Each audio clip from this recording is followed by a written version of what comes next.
Gabriel Chan of Credit Suisse, who joins us from Hong Kong this morning. If you had listened to this man and his calls, you would have made 71% in returns over the past year. Gabriel, gaming stocks better than gold or diamond. Do you agree with Nomura's assessment?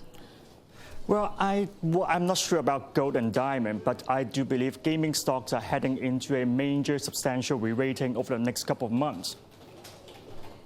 Oh, and what does that mean for the stocks? How much can they surge going forward?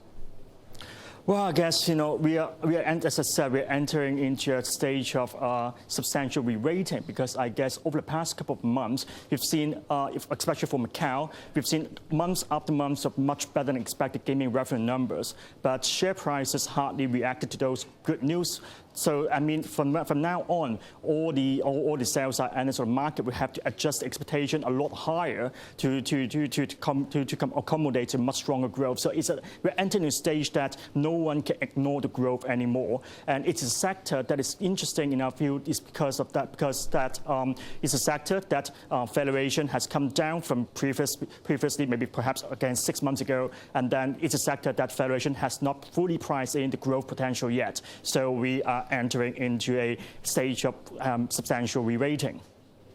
Okay, I want to pin you down slightly here. I mean, when you take a look at Macau gaming stocks, they've been growing at 66%, about 66% year on year in the first 2 months of the year. Is that kind of pace, that kind of momentum likely to continue? Well, obviously, you can't expect the 66% growth to linger on forever, especially that we are comparing against a very low base last year. Remember, last year, same time last year, we were not out of the wood yet of the global economic crisis. However, the growth has been so strong that if you compare to the existing street estimate, people are expecting only 8 to 22% growth for the entire year in 2010. But that means if they have to, if the Macau gaming sector have achieved that target, that means the monthly gaming revenue for the remainder of the year have to drop about 15–25% from the current level, which doesn't make sense to us. And I guess even in the worst time in Macau during the financial crisis, gaming revenue only dropped by 17%. So we don't see any factor that is going to cause such a drastic decline in gaming revenue, anyways. Okay, let's take a look at your calls. You upgraded Melco Crown to outperform, Sense China to neutral. I mean, that happened this week. What's the common thread running through these stocks that you favor very much?